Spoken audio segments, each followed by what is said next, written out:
I can read.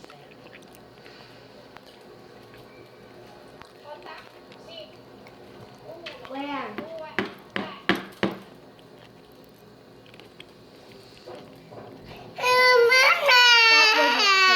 Vậy mẹ lấy cục xương ha, mẹ lấy nha. See, they have to jump high. They have to be Cho mẹ ha. distinct. They have to go dive in Cho the mẹ ha. water with not too much gas. Này.